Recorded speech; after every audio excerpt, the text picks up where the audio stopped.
Čaute, znova vás zdravím. Tak mám ďalšiu recenziu na kamienky Shiatsu Broskyňa. Je štrk z váhu. Toto je od Stimbyho. Tuším okolo 3 eur to stojí. A lyžička k tomu. Tak voní to ako umelá broskyňa, no. A tak v pohode celkom. Sladko.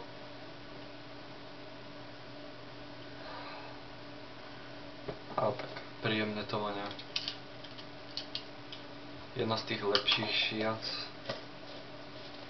Naložil som do Fatoty 2 kokosaky, Kaja Vortex, na morka.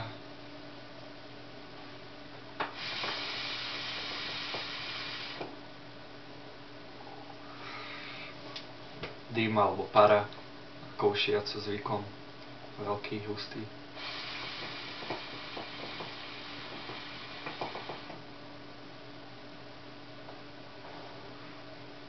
Chuť je slabá, ako je tiež u Shiatsu zvykom, ale v podstate jak to vonia, tak to aj chutí, ako broskyňa, ale slabé je to oproti Mizo.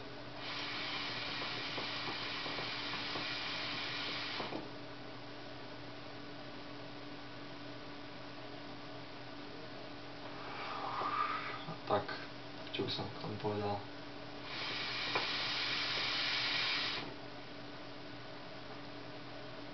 Fajčím už pol hodinu asi.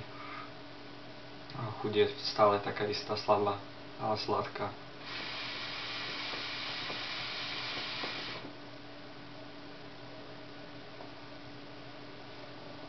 Tak majte sa.